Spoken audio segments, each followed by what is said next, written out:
చల్సాని గారు నమస్తే సార్. నమస్కారం అండి అందరికి.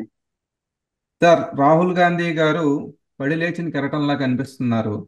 దేనికంటే ఇదివరకు పప్పు పప్పు అని ట్రోలింగ్కి గురైన ఆయన ఇప్పుడు ప్రతిపక్ష హోదాలో ఉన్నారు పార్లమెంట్లో. ఒక రకంగా చెప్పాలంటే గడగడలాడిస్తున్నారు. ఎప్పుడు అవకాశం వచ్చినా మాట్లాడే అవకాశం వచ్చింది. అంటే భారత్ జోడో యాత్ర ట్రాన్స్ఫార్మ్ చేసింది అనుకోవాలా రాహుల్ గాంధీ గారిని, లేకపోతే కాలక్రమేణా వస్తున్న ఆ, ఆ, అంటే వయసు పెరిగే కొద్దీ అనుభవం కూడా వస్తుంది కదా, అది ఏమన్నా ఉపయోగపడుతుంది అంటారా? మీ ఒపీనియన్ ఏంటి? వారి వయసు ఎంత అండి ఇప్పుడు? 50 దాటి ఉంటాయి సార్. 50+ ఉంటుంది, ఎగ్జాక్ట్గా తెలియదు. వాళ్ళ నాన్నగారు 41 ఏళ్ల వయసులో ఈ దేశానికి ప్రధానమంత్రి అయ్యారు. రాజకీయాల పట్ల సంపూర్తిగా అవగాహన లేదని చెప్పలేం కానీ వచ్చాయని తెలిసి మీకు 41 సంవత్సరాలు అయ్యారు. చంద్రబాబు నాయుడు గారు కూడా ఏ టైంలో ముఖ్యమంత్రి అయ్యారు మీకు తెలుసు, చాలా చిన్న వయసులో జగన్మోహన్ రెడ్డి గారు. సరే, నిన్ను పక్కన పెడితే కష్టాలు పడిన వాడికి, సమస్యలు తెలుసుకున్న వాళ్ళకి, ప్రజల్లో తిరిగిన వాళ్ళకి డెఫినెట్ గా ప్రజానాయకుడికి ఉండాల్సిన లక్షణాలండి. రాజీవ్ గాంధీ గారు గోల్డెన్ స్పూన్ లో పుట్టినట్టే ఆయన వ్యవహారం ఉండేది. వ్యక్తిగతంగా మంచి మంచివారనే పేరుంది. ఒక సామాన్య సమస్యను ఆ సమస్యను ఆకలింపు చేసుకునే శక్తి లేదని వారు. రాహుల్ గాంధీ గారు కూడా అదే విధంగా మొదలుపెట్టారు. ప్రస్థానంలో అక్కడ లండన్ లో ఉంటే 2003లో సోనియా గాంధీ గారు వెళ్ళి దగ్గర తీసుకురావటం, ఎంపీని చేయటం. అప్పుడు ఎక్కడున్నారో ఏ ఏ పార్టీలకు వెళ్ళిపోయేవారు, లేదా విదేశాలకు వెళ్ళి వచ్చేవారు, ఎప్పుడు ఏది ఉండేది కాదు.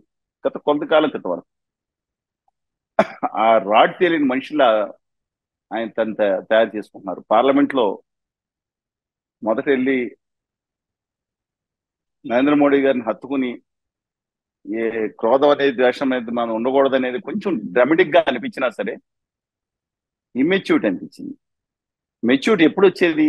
అవతల నాయకుడు ఏ ఏ- ఏం, ఇందిరాగాంధీ గారో, లేదా మొరార్జీ దేశాయ్ గారో, చరణ్ సింగ్ గారో, వాజ్పేయి గారో, ఆఖరి కనీసం దేవగౌడ గారే అయ్యున్నా, లేదా పివి నరసింహరావు గారు అయినా అందరికి గౌరవం అనిపించేది. ఈయన వెళ్ళి రావడం తప్పు కాదు. ఆ తర్వాత గౌరవ ప్రధానమంత్రి మోదీ గారు లేచి ఈయన ఇలా ఎక్కిరించి చేతులు పెట్టి చాలా హేళన చేసి, గేలి చేసి, బచ్చా కామని చెప్పి మాట్లాడారు చూసారా? ఆయన పరువు తగ్గించిన రాహుల్ గాంధీ గారు. సరే, ఏదైనా ఆ రోజు నుంచి సమస్యల మీద ఇవాళ మాత్రం ఆయనకి అవకాశం ఇవ్వడానికి పార్లమెంట్ లో ఇవాళ భయపడే పరిస్థితి వచ్చింది. దీనికి పార్లమెంట్ లో ఉన్న రాజ్యసభలో విచిత్ర స్థితి కూడా చెప్తానండి. నిన్న మొన్న 2 రోజులు జరిగిన సంఘటన చూసుంటారు మీరు. ధనఖడ్ గారిని ఒక ఆయన అన్నారు, ఇలా అంటా ఉంటారు. చూశారు మోడీ గారిని చూడగానే ఇలా ఇది ఎందుకనో అవి ఏదో సినిమాలు అంటారు కదా, భక్తితో వినయంతో కూడిన విధేయతతో కూడిన ఏదో దాంతో వచ్చినట్టు. ఏంటో ఈ దేశంలోనండి, మన పార్లమెంట్ చరిత్రలో ఎప్పుడు చూసినా ఆ ఉపసభాపతిని ప్రతిపక్షానికి ఇవ్వటం, అలాగే రాజ్యసభలో అధ్యక్షులు కానీ, ఉపాధ్యక్షులు కానీ, లేదా లోక్సభలో అధ్యక్షుడు అంటే సభాపతి కానీ, ఉపసభాపతి కానీ, ఇందులో ఎవరో ఒకటి వాళ్ళు దక్షిణాది నుంచి ఒక్కళ్ళు లేరు. ప్రాబబ్లీ ఫస్ట్ టైం అండి ఇది. నిన్న ధనకట్ గారు మాట్లాడతా చేసినది ఏ, నేను వాకౌట్ చేస్తున్నానని చెప్పి మాట్లాడి, ఇవాళ వీళ్ళు మీ సిద్ధాంతానికి అసలు మొన్న అంతకుముందు సీనియర్ మోస్ట్ సభ్యురాలు ఏం మాట్లాడి చూశారు విజయ్ గారు. ఆ, మీ యొక్క వ్యక్తిత్వ మాట్లాడే పద్ధతి కూడా బాగోలేదని చెప్పి సీనియర్ మహిళా పార్లమెంట్ సభ్యురాల చేత కూడా అనిపించుకుంటున్నారు. రాహుల్ గాంధీ గారు మాత్రం నేను చూశాను భారత జోడో యాత్రలో కానీ, తర్వాత ఈ ఢిల్లీలో జరిగిన మా సభ, ప్రత్యేక హోదా విభజన హామీల సభలోకి వచ్చినప్పుడు ఆయన మాట్లాడింది తీరు దగ్గర నుంచి భారత్ జోడో యాత్రతో, తర్వాత చంద్రబాబు నాయుడు గారు దీక్షకు వచ్చినప్పుడు మాట్లాడాను. ఆ తర్వాత మూడోసారి భారత్ జోడో యాత్రకి కలిసి వచ్చినప్పుడు చాలా తేడా వచ్చిందని అనిపిస్తుంది.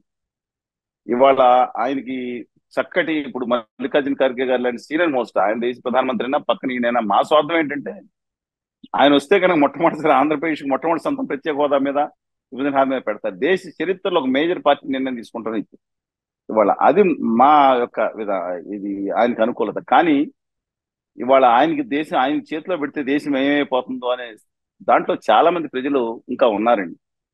దాన్ని కొంచెం మెచ్యూరిటీ లెవెల్స్ ఇంకా పెంచుకుని, నన్ను అన్నదానికి ఆ కాంగ్రెస్ పార్టీ వాళ్ళు ఏమైనా అనుకోవచ్చు కానీ, ఇంకా పెంచుకుని తన కార్యసాధన కోసం ఏం చేయాలనేది, ఆ, దాన్ని ఏమంటారు, ఆ పేపర్స్ రిలీజ్ చేయాలి. ఆయన ఇన్ డెప్త్ స్టడీ చేస్తున్నాను అనే పేపర్స్ రిలీజ్ చేస్తేనే అది కొంచెం జనంలో కొంచెం సీరియస్నెస్ వస్తుందని నా భావన అండి. ఇది మోస్ట్ ఇంపార్టెంట్ అండి అది. రైట్. అందువలన రాహుల్ గాంధీ గారు ఇంకా సిచ్యుయేషన్ ఈ దేశాన్ని 150 కోట్ల మందికి అప్పుడు అవుతున్న ఆ దేశాన్ని ఆయన ఆయన చేతిలో పెడితే సేఫ్ గా ఉంటుంది. ఆయన పక్కన కరిగే గరగాలని మిగతా వాళ్ళగా నిష్ణాతులు అందరూ ఉన్నారనే భావన తెప్పించుకుని ఆయన కొంచెం ప్రజా సమస్యల మీద ఒక కరాఖండిగా ఒక పేపర్స్ రిలీజ్ చేస్తే దాని మీద ఇంకా కార్యాచరణ చేస్తే ఈ దేశం ఒక మంచి నాయకుడిని మళ్ళీ తన అధినేతగా ఎన్నుకునే అవకాశం కూడా ఉంటుందండి. రైట్.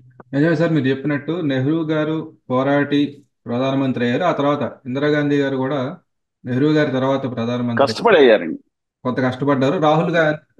రాజీవ్ గాంధీ గారు అయితే అకస్మాత్తుగా అయ్యారు. రాహుల్ గాంధీ గారికి చాలా పెద్ద అవునండి, చోటు ఉంది. అన్ఫార్చునేట్. చాలా పెద్ద.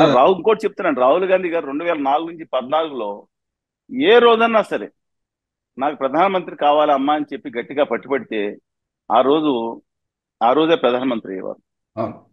వాళ్ళ పదవుల కోసం కుటుంబాలను వదిలేసుకునే జనాలను చూసాం. అన్ని వదిలే సిగ్గు లజ్జా కూడా వదిలేసుకునే జనాలు చాలా మంది ఉన్నారు. పదవులు వద్దనుకుంటాం ఇవాళ అది చేతకాంతనంగా కొంతమంది భావిస్తున్నారు. కాదండి, ఆయన 2004లోనే పోనీ 7లోనే 8లోనే ఆ పేపర్లు చింపేసి ఇమ్మెచ్యూరిటీ ఉంది చూసారా ఆ బిల్లు పెట్టినప్పుడు. ఉమ్. ఆ ఇమ్మెచ్యూరిటీ నుంచి చాలా తేడా ఉంది. అంటే చింపేసిన తర్వాత దాదాపు ఇప్పుడు 15 సంవత్సరాల పైన అయింది కాబట్టి కొంత మెచ్యూరిటీ పెరిగి ఉంటుందేమో. కానీ డెఫినెట్ గా ఇంకా కొంత సిద్ధాంతపరంగా ఆయన అడ్వైజర్స్ సవరించుకుని సిద్ధాంతపరంగా పాయింట్స్ ప్రకారం ఒక నిర్దిష్ట కార్యాచరణ ప్రకారం వెళ్తే నేను నా దేశంలో సేఫ్, నా చేతిలో లేదా నా సహచరుల చేతిలో ఈ దేశం సేఫ్ గా ఉంటుంది అని చెప్పి ఒక ఆ భారతదేశ విజన్ డాక్యుమెంట్ ఏదైతే ఆయన తీసుకుని డిఫరెంట్ ఫీల్డ్స్ లో ప్రజెంట్ చేసి దాని ప్రకారం నేను ముందుకెళ్తానని చెప్తే నిర్దిష్టంగా ఉంటుంది. విమర్శలు అనేది ప్రధానమంత్రి మీద ఏమే చేసుకుంటుంది సహజంగా. ధన్యవాదాలు సార్ చలసాని గారు.